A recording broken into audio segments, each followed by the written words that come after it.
Welcome back, friends, to another Morgan Dollar Mondays with Massabesic Gold and Silver. Today I have for you a beautiful 1885 San Francisco Morgan Dollar, so I hope you stick around for that. I am Dean with Massabesic Gold and Silver. Thank you so much for stopping in and checking out my channel. Out of all the channels on YouTube, you decide to see what I have to offer, which makes me extremely happy, and I hope you put lots in the comments letting me know what you think of this video and other videos I have produced. So here it is, my new purchase, an 1885 San Francisco Morgan Silver Dollar. This is truly a beautiful coin. I just purchased this about a month ago. Well, a little over a month ago. And I just fell in love with this coin. I really love the frostiness of this coin on Lady Liberty. And I also have with us today a nice 1885 San Francisco Morgan Dollar that is proof. And it is a gem. So we're going to be comparing the two coins because I just think that this coin is a true beauty. And I want you to guess the grade, and I want you to tell me if this coin is proof-like or not.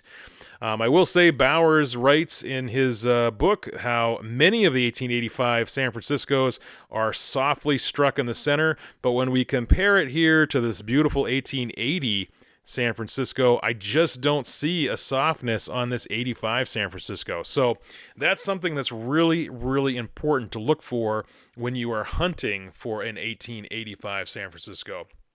And just looking how beautiful these coins are side by side here, really nice frostiness to them. And not only some frostiness on Miss Liberty, but also some really flashy luster.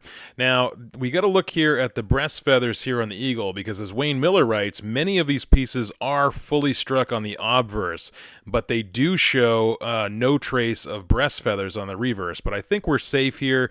You know, I can see all of the breast feathers. This coin, to me, is extremely well struck for an 1885 San Francisco, and that's the point with this video. I wanted to show you that it is worth hunting, especially this coin. Look at this coin here. You can start to see the reflection in the fields itself.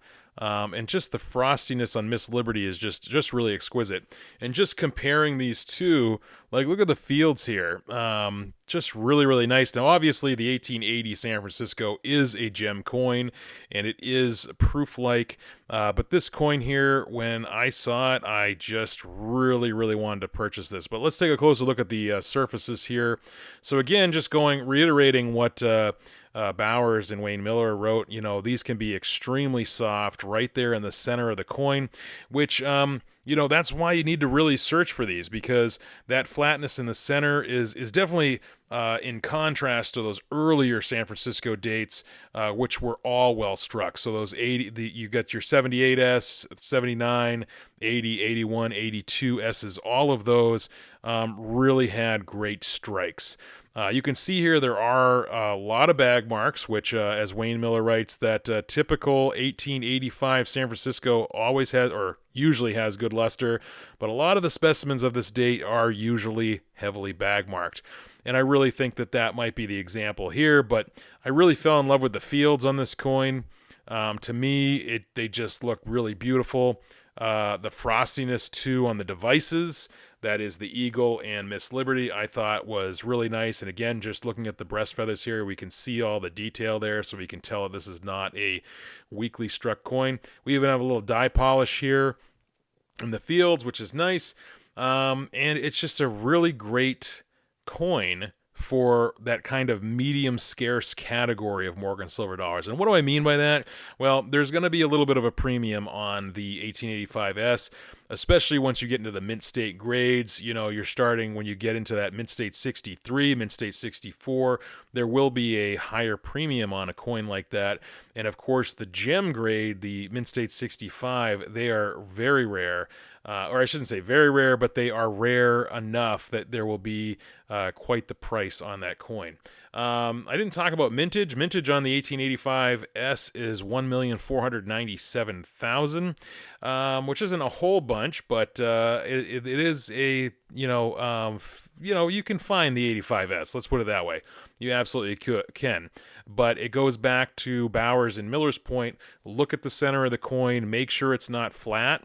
If you want to try to get that Mint State 63 and Mint State 64 coins out there, you absolutely can. It will cost you a little bit more than, say, a 60. or 61, but it's well worth it if that's what you want to collect and add to your collection. I say go for it. Let's take another close look here at the Fields side by side in these two coins. I'm just comparing luster and Fields a little bit. You can see how this is easily identified as a proof-like coin. Just really, really beautiful. One of my favorite coins. And then when I saw this 85S, I went for it, and I think I did pretty well on the price. I bought this coin right around 400. I think it was with shipping, it was $400. So that's probably going to tell you what the grade is when you're guessing. But I will tell you that in a nice 63, 64, that's going to run you anywhere between $600 and $800. And that's I think higher retail. You probably could find a nice auction of a nice looking 64 for maybe a little bit closer to that $700 mark. But this, of course, is a nice mint state 61.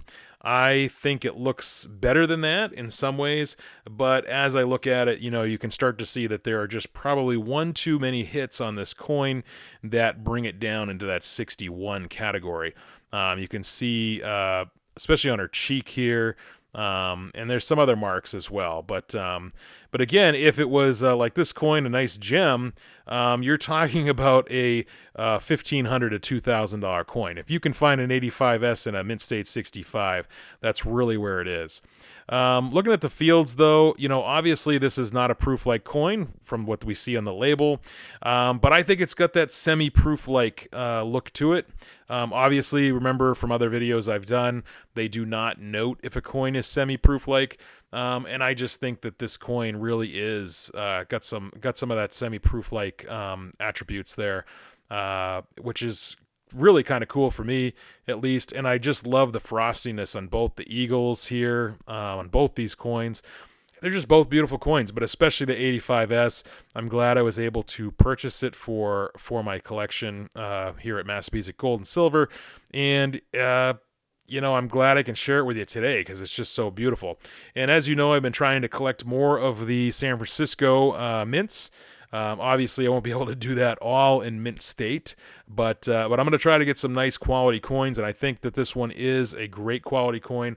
And I wanted to remind folks, too, when you're looking for that 85S, just like Wayne Miller says and Q David Bauer say, watch out for those softly struck 85S's because you really want to get a nice looking coin like this one.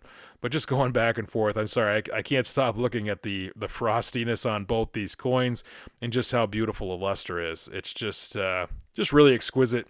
Again, I think it just missed the mark of being proof-like. Just kind of going back, you can see just not enough, proof-like or like this coin here, just not enough to get that PL designation, but it's definitely semi-proof-like for in my eyes. You go ahead and put in the comments if you agree or disagree. But either way, I think it's a great-looking coin. I think you'll all agree with me on that. Yes, it's kind of a bummer that it's just a 61, but for me, I thought it was a pretty good deal. Well, thanks for joining me, everybody, and until we meet again, stay safe and continue to enjoy.